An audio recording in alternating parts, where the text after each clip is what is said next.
Spooky season is almost here, and I've been in a bit of a Stephen King mood lately. And sure, everyone knows It, The Shining, and Carrie, but what of his underseen gems? Hey folks, I'm Tyler Nichols with JoBlo, and I hope you're ready to go down the Stephen King rabbit hole with some of his more underrated. First, I used to mostly know this film because of the Anthony Michael Hall series of the same name, but once I got more into David Cronenberg, I realized I had a movie to watch. Christopher Walken stars in a film where a man has premonitions about terrible events and has to choose whether he's going to act on them or not. It culminates in something that hits real close to home, so let's take a look at what happened to the Dead Zone. For this next one, it's clear that James Wan was also a fan, since his film *Malignant* definitely took some inspiration from it. I'd also say King's own *Secret Window* also has a surprisingly similar plot. But it's Timothy Hutton that gives us an incredible dual performance that makes this one so memorable. Let's look at George A. Romero's *The Dark Half*. Finally, we're looking at a film that, shockingly, I had only seen for the first time recently. Be sure to check out our Awfully Good channel if you want to check that one out. But here we're looking at the incestual vampire movie that has the strangest subset of powers imaginable, with the ability to make things invisible and even to change the make and model of a car? Oh, and their only weakness is the scratch of a cat. Ah, only Stephen King. Let's take a deeper look at Sleepwalkers. So let's look at these lesser talked about Stephen King movies as we do a deep dive on The Dead Zone, The Dark Half, and Sleepwalkers. It all begins with a theme, a simple yet haunting melody that introduces us to the town we're about to spend some time in. Using a very simple series of images, director David Cronenberg gives us a peek at an idyllic place, what some might call Anytown, USA.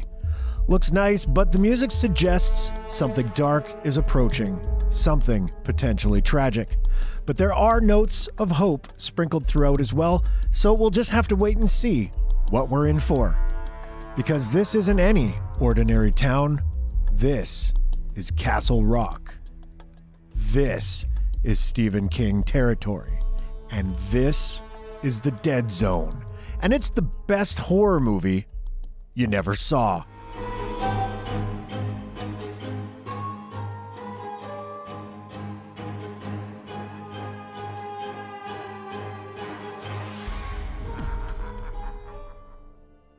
Released during the Halloween season of 1983, The Dead Zone came 4 years after King's book hit the shelves.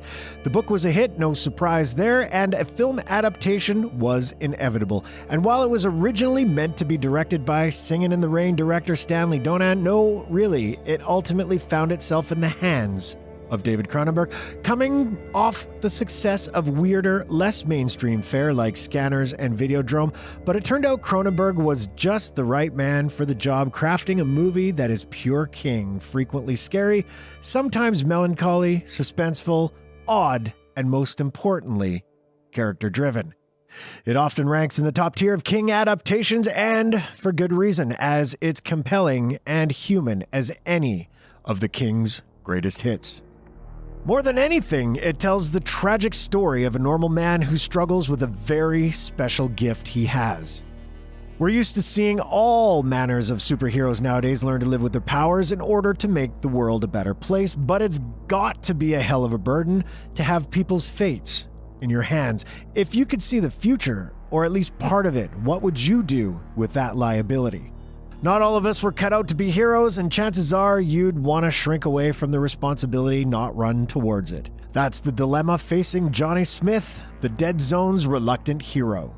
Johnny is played by the always magnetic Christopher Walken, a few years removed from his Best Supporting Actor win for The Deer Hunter, and it's one of those situations where you just can't picture anyone else in the role. Walken always looks haunted no matter the role or the film, and that look is perfectly paired with the extraordinary plight of Johnny Smith. As with the best of King's protagonists, Smith is a pretty average guy, a teacher in a small town, Castle Rock, Maine. He's got a simple life and a gal on his arm. What more could a fella need? Well, it comes crashing down on Johnny one dark and stormy night when he gets into a car crash mere moments after deciding to be a gentleman and not spend the night at his girlfriend's house. How sad is that? Lucky for him, or maybe not, Johnny survives the accident. And that's when the first bomb drops. He's been in a coma for 5 years. His girl has moved on in the interim, married with a kid now. And if that's not enough of a wallop, Johnny discovers he can see into a person's life just by touching them. It's by no means a cut and dried phenomenon. With some people, he can see into their pasts or catch glimpses of things that have happened to others in their lives. In some cases, he can see into the future, just a sliver of what could and probably will happen. This new gift, if you want to call it that, is not welcomed by Johnny, who at first resists any effort to take advantage of it.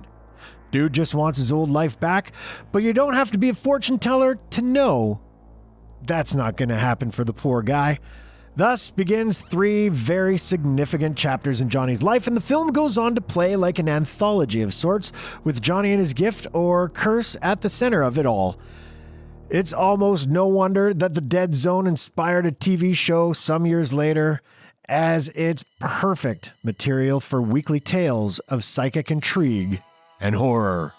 First, Johnny is reluctantly roped in by the town sheriff, played by the always sturdy Tom Skerritt, into helping him solve the mystery of a local murderer. This is Johnny's first real taste of just how unpleasant his powers can be, and Cronenberg stages the sequences chillingly. The killer is ultimately revealed to be a deputy on the police force named Dodd, who decides to take the most bizarre and creepy way out you've ever seen. Worse still, turns out Dodd's dear old mommy was complicit in his crimes, an added bit of nastiness for Johnny to ponder. Things seem to get a little more normal for Johnny once he decides to become a tutor for the precocious son of a local businessman. Seems easy enough, but Johnny soon learns that the child's life is in danger. If he plays an ice hockey game, he and other boys will drown. This not only leads to the movie's most quotable moment, "The ice is gonna break!" but to rescuing of the boy's life, and most crucially, Johnny's realization that he can really use the power for good and prevent terrible things from happening. And you'd better believe something terrible is coming down the road pretty fast. Because we haven't yet talked about Greg Stilson, played by an affable, cheery Martin Sheen, Stilson is a local politician quickly on the rise. Seems like the kind of guy who represents wholesome American values, but like all politicians, he's hiding a secret or two. He's a shady grifter at heart. Okay, no surprise there, but he's also very definitely a psychopath who's destined to trigger World War III. Not so wholesome. Once our already traumatized Johnny learns about this Stilson's unwholesomeness, well, he decides to make the ultimate sacrifice and attempt to stop this madman from ever seeing the White House. It's all quite the journey for our Johnny Smith, and one of the impressive things about The Dead Zone is that it accomplishes so much in a reasonable hour and 40-minute runtime. We see the arc of a character who often seems emotionally crippled by his new existence, and his path from resistant man of inaction to potential savior of the free world, and that's nothing short of captivating. It all comes back to Walken's splendid performance, making Johnny, who always seems to be masking his torment, sometimes the mask comes off and Johnny's sadness and frustration comes through in painful waves. It's one of the finest performances of the man's career. Plus, as a complete aside, raise your glass in a toast to Johnny's incredible popped collar look throughout the film. On anyone else, it might appear bizarre, but on Walken here, it just works. You might consider it his version of a superhero's cape. Walken is aided by a great cast of recognizable faces. Brooke Adams plays Sarah, Johnny's beloved, and we have no problem believing that Johnny is head over heels for her. The relationship is such a bittersweet aspect of the film. Johnny's love for her is never in question, but neither is his acceptance that she's not meant to be with him, no matter how much he wants her. Fittingly, she's there for him at the very end, bringing him a little sliver of comfort before the final curtain call. Already mentioned, Martin Sheen is the very picture of a corrupt politician who's all smiles and handshakes when he's making the rounds. Quite a slithery piece of work in private. In King's book, we get an even deeper look into the warped psyche of the man, but here Sheen perfectly exemplifies the two-faced nature of a fraud in a relatively short amount of time. Truth be told, it should seem kind of curious to everyone that Stillson travels around with a dude who looks like he's a hitman for the mob, but old Sonny leads just the right amount of added menace, so we don't mind the optics. Another necessary addition to the ensemble is Johnny's trusted friend, Dr. Sam Wyzak. He's played by the great Herbert Lom, best known for his hilarious turns as Inspector Dreyfus in the Pink Panther movies. Sam acts as Johnny's confidant, as shoulder to lean on in Johnny's most critical time of need. And when Johnny asks Sam one of the most classic hypothetical questions, if you could go back in time, Germany, say, before Hitler came to power, knowing what you know now, what would you do? Would you kill him? Sam gives the perfect answer. Well, I would have no choice but to kill the son of a bitch. Another crucial character of the film is the very atmosphere of the piece. Accompanied by Michael Kamen's mournful and foreboding score, Cronenberg just nails the look and feel of King's iconic small town. There have been several movies set in Castle Rock, Cujo, Needful Things, Stand By Me, but one could argue The Dead Zone has the look and feel of the place down pat. Cinematographer Mark Irwin gives the film a mostly natural, chilly look, although you could argue that one of the film's most famous shots involving a police investigation in a tunnel is quite intentionally dramatic and spooky. By the way, that tunnel located in Canada is known as the Screaming Tunnel. Good find, guys. Overall, the film's aura is cold and melancholy when it needs to be, with sections of warmth and coziness necessarily sprinkled throughout. Welcome respites from the underlying sorrow in King's story. Hopefully we're not making The Dead Zone out to be too morbidly depressing. In fact, it's far from depressing. It's a surprisingly moving thriller with a genuine beating heart at its center, and though plenty of grim things occur during it, there's no shortage of hope and humanity within. It's a Stephen King story after all, and mingling darkness and light is what the man does often and does very well. The Dead Zone sees the King at the top of his game, and as for Cronenberg, well, it's lacking in the frightening body horror he'll always be known for, but not unlike King, he's always been just as interested in the human condition as he is in the icky stuff. Later on in his career, he focused on material that didn't involve quite as much gore and grisliness, and The Dead Zone can be considered an early peek at what the director was capable of in the drama department. The film can be considered a triumph for nearly all involved, a movie that, despite its title, has a whole lot of life in it. What do you want? What'd I just say? Now, I'm gonna make us little telephone calls.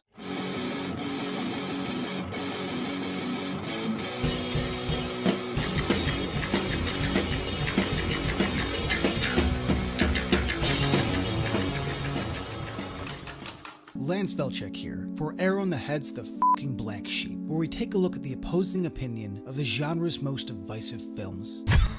I think that writers, when they're forming, are like what my mother always used to say, milk in the refrigerator takes the flavor of whatever's next to it. You know, it's an unloved King film, an underappreciated Romero film, and a black sheep of both, the dark half. Let's talk about Richard Bachman. In the late 70s, Stephen King had hit it big. His first few books became bestsellers. Hollywood was interested in adapting his work, and King himself helped usher horror novels into the everyday mainstream.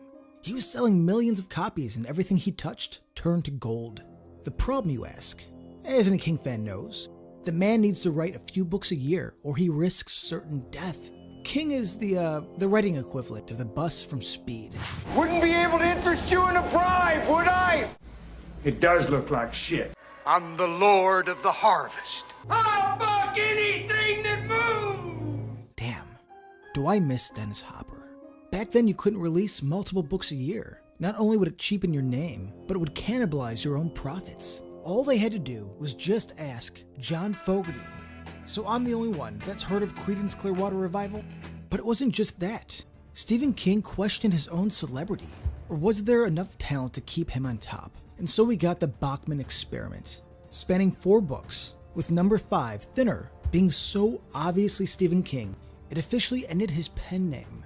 His 1989 novel about a writer's alias being outed and manifesting itself into an actual, vengeful being. The Dark Half is Stephen King's ode to his own odd little experiment in true King fashion. In '93, we got the film adaptation, which seems to have flown under the radar and rarely gets mentioned when talking about classic King. Is The Dark Half one of King's many black sheep? Looks like it, but I'm here to fix that. Timothy Hutton plays Thad Beaumont, a gritty pulp writer who, after being blackmailed, aims to put his pen name, George Stark, to rest. Wanting to write more serious literature, he takes the blackmail as an easy out and publicizes a mock burial for his darker side. The first thing that stands out is how careful The Dark Half is in its execution. It's really a slow burn thriller. After he ends the Stark name, someone starts murdering, but the film is in no hurry to delve into the killings. We only see the aftermath for the first hour, and are basically on the side of Beaumont. He doesn't know what's going on, and sure as shit, neither do we. It takes up until the 50-minute mark to actually see Stark's face, and we are still kept in the dark as to who or what he is. Giving this a recent rewatch, I forgot how much of this film is low-key, just slow building tension, while the focus is solely on the plight of Beaumont and his world crumbling around him.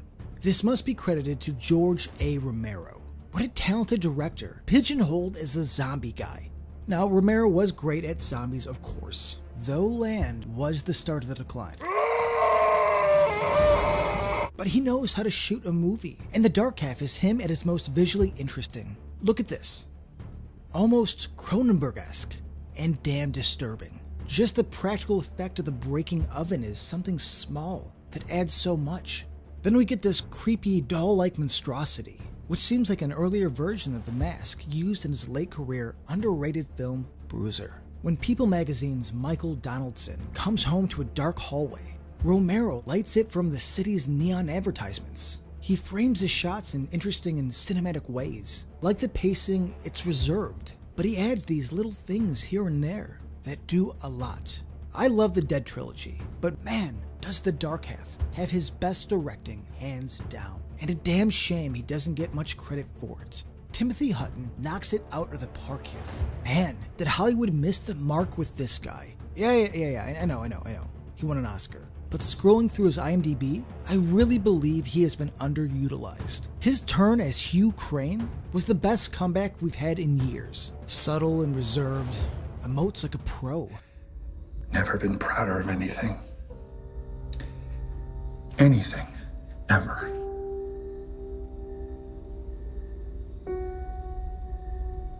Take care of each other.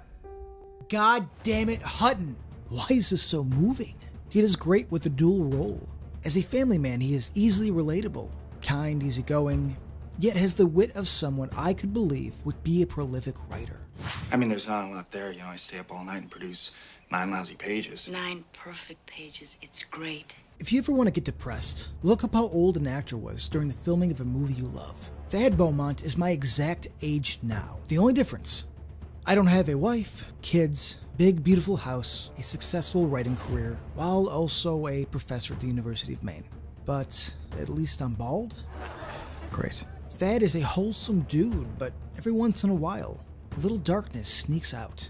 That's what Alexis Machine would do. He'd go get him, cut off his pecker, and shove it in his little rat mouth so when they found him, they'd know he was a squealer. It's these thoughts that gave way to his writing alter ego. George Stark is a part of Thad he subconsciously wants to be. When he gets to write as George Stark, his inner demons peek through. When the fictional Stark manifests, he's cocky, cool, and as someone put it best, has the perfect fuck you swagger. Modeled somewhat after Elvis, a personal hero of King, George Stark is a charming psychotic. We don't know what Stark is, and the two explanations we get sort of contradict each other. 1. Any concrete explanation would not have really worked. It would have just come off lame. 2. Enjoyed then, and I still enjoy now, that George Stark didn't end up being a split personality twist. He wasn't just Thad blacking out. For any one of these murders, framings, kidnappings to have any real weight, Stark needed to be an actual physical entity. What we do know is that Beaumont had a parasitic twin while in the womb. Once they did the surgery to cure his childhood headaches, we see its remnants in gory detail. Is this the vessel? Who knows? Unlike the novel, George Stark is a slight variation of Thad Beaumont. I read that this upset some fans of the novel, but I think it works better here. George is supposed to be the darker half. It makes more sense that they would share the same physical features, only slightly altered. We can't forget about Michael Rooker's character, Sheriff Ellen Pangborn. Maybe my favorite of King's reoccurring characters. Fucking scumfuck. Shut up! Shut up! Shut up! I want everybody in the world looking for that trouble. I'm not going anywhere. Rooker plays him straight-laced and professional. He has a natural charisma on screen, having every reason to be an ass. I appreciate his reluctant, even sympathetic attitude towards Thad.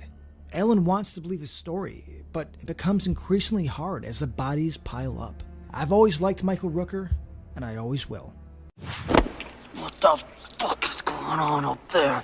Nearing the end, Thad Beaumont and George Stark finally meet.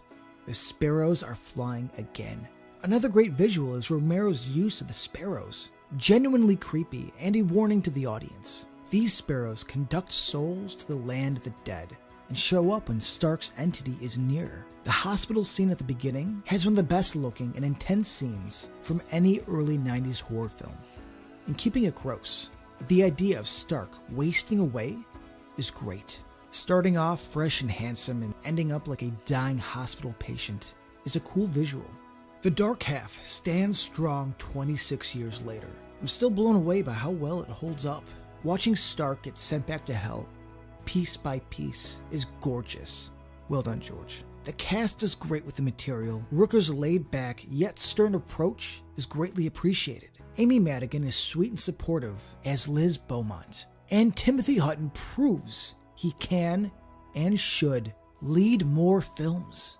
Let's put our differences aside and come together. Let's give The Dark Half a second chance. Let's give it a new lease on life and admit that it's underrated, that it's been unfairly overlooked. This sure doesn't deserve to be the fucking black sheep. That would be The Dark Tower. I hope you don't mind me making myself at home. Where I come from, we don't have chicken. It never works on you, does it, Roland? The power you have to resist my magic. I want you to hit me as hard as you can.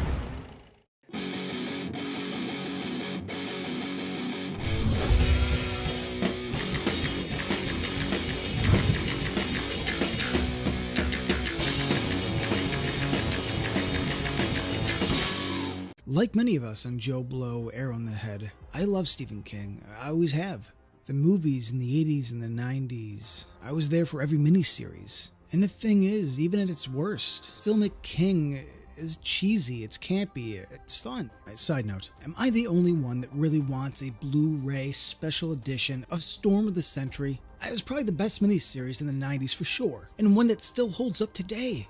The acting's really good, the story's epic, the atmosphere is chilling, especially for network TV. Speaking of your daddy. Why are you wearing those? Because I choose to. You got a guy from Wings, and the villain has this little saying that I've lived my life by. Give me what I want and I'll go away. And so, keeping with King, I'd like to jump into a film that embodies everything the Black Sheep column stands for. I'm here to dig deep and give some love to Mick Garris and Stephen King's Sleepwalkers. Starting off in Bodega Bay, California. Haha, Puppet Master. We're introduced to a grisly scene at the hands of the nomadic Brady family. An oceanside house covered in dead, mutilated cats with the body of a little girl inside. The two main cops, one being Mark Hamill with one hell of a mustache. Fake of course, but he pulls it off so well. I really wish he would have sported it more. Look at that thing. It could run for office and win. Looking good, Mark. After an obligatory cat jump scare, common back then, our boys in blue discover the corpse of a little girl drained of life. In what I believe to be a nice nod to the Tobe Hooper classic, The Underrated Life Force. Am I right? This opening scene gives us, the audience, everything we need to know, condensed into one scene. Life-sucking beings, a hatred of cats, and a healthy amount of cameos throughout. Quick fact, these aren't props, but the bodies of real cats that were given from the local pound. Seriously, could you imagine this scene full of real dead cats going on today? What a shit show that would be. Either way, we are given all the information we would need, even showing us the dueling tones, at times serious, while also being campy and over the top. Charles and Mary Brady are the last of a werecat-like, soul-sucking creature, traversing the land, feeding and fleeing. A story King wrote specifically for the big screen. Sleepwalkers is an odd and interesting little tale, at times cautious and slow burning, more subdued horror, while also a schlocky B movie for the ages. One that doesn't always work, but its weird plot makes this prime for cult status. Brian Krause plays the charming pretty boy Charles, who's tasked with hunting down prey in the form of hot innocent virgins, so he and his mother Mary can feed. So despite what most of the internet says, the performances mostly work here, and work pretty damn well. Mostly. Mom? Krause is believable as a good-looking and charming Midwesterner. I mean, he is a perfect bait. He wins over his class, gets a good laugh at the expense of Beetlejuice's Otho. Actually, Mr. Fallows, a box has 6 sides. And is clearly the type of guy who's gonna try and your girlfriend. I gotta hand it to Charles. He has a solid plan. It's hinted that they may be the last of their kind, and that their human form is set, meaning Mary will always be 40, and Charles will always be a high schooler that looks like he's 24. Somehow in this ridiculous movie, you have a bit of sympathy for them. Their relationship is the crux of the story, and it could have been schlocky and surface level, and if so, this would have been more than acceptable and fit perfectly within the midnight movie atmosphere Garrison and King were going for. But casting Alison Krieger elevates a lot here. As the matriarch, it's just the two of them, but she's in charge. Mary puts her son out there to hunt and to feed her, even though she is more than capable herself. Since it's about the life force or the souls of virgins, she probably could have gone to any high school and fed off the entire chess team, but what are you gonna do? Mary is manipulative and jealous, but you also feel for her too. We just have to take care of each other. The loneliness of very likely being the last of their kind. If the line was more self-aware, who's to say it wouldn't be more like them? And that they can never truly settle down. It's a good way to keep these two from being one-note characters. Look at this scene where Tanya surprises Charles at his house. Oh, they're strays, but we'll get rid of them. We're good at getting rid of pests. Look how calm and calculated Mary is. She wants Tanya dead, and dead yesterday, but basically smiles through her clenched teeth. Surprisingly intense, and it's such a great performance. Not to mention when she loses her shit in the final act, and convincingly goes mad and kicks ass. Bravo, Alice Krieg. Bravo. Now I've read that the male sleepwalker eats, then passes it to the female via intercourse. Maybe. It doesn't seem like a very convenient way for a species to survive. And this is never said in the film, but this may be the case. I was kinda hoping their odd, incestualized relationship was out of loneliness, and a lack of regard for normal sleepwalker etiquette. I still think Mary could have eaten some poor dorky kids. Around the 50-minute mark is where this film goes for broke. This is a tale of two films, and the second half bears very little in tone to the first. I do like how serious and cautious King treats the first half, but this was always meant to be a B movie for the heyday of the drive-in. And once Tanya stabs Charles with a corkscrew, it becomes pure madcap entertainment.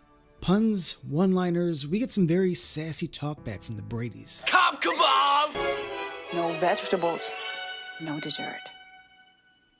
Those are the rules. I don't believe you fired a warning shot, officer. People really should learn to keep their hands to themselves.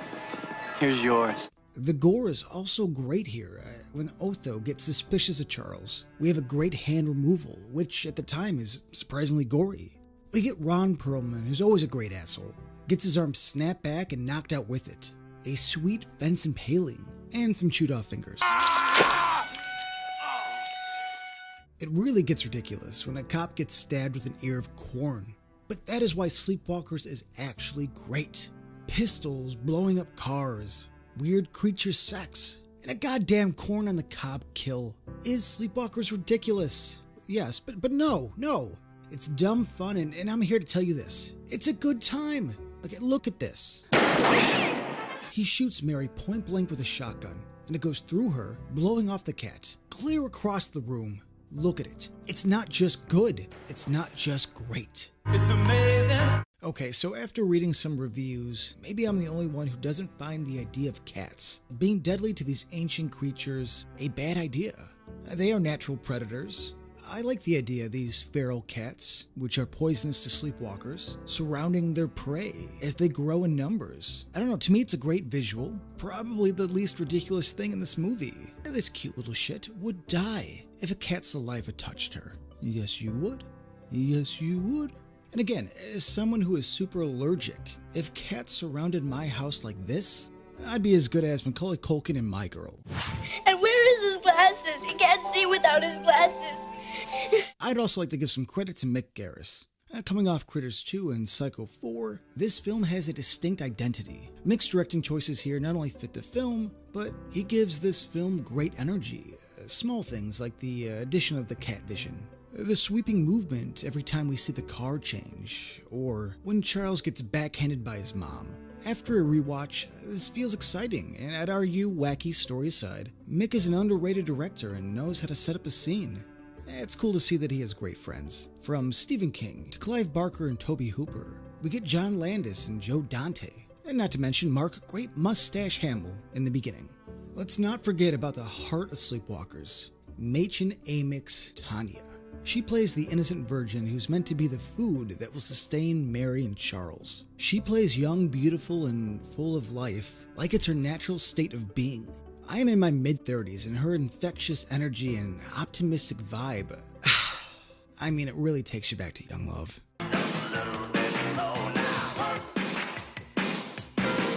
Amick can act, no doubt. A great part of Twin Peaks, and though I wish she had more to do in the surprisingly great revival, when she breaks down to Ed and Norma getting together, in a moment of closure I never knew I needed. I love you. Thank you, a king among men, Mr. Lynch.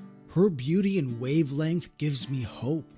A small thing like her biting her lip. Jesus. My heart is fluttering. She got me so spiritual. I'm on a Van Morrison type of level. Okay, so what I'm really trying to say is, she makes me want to be a better man. Lord, if I ever needed someone, I need you. Which of these Stephen King adaptations is your favorite? What other King gems do you think people need to be sure to check out? Let us know in the comments, and we'll see you in the next one.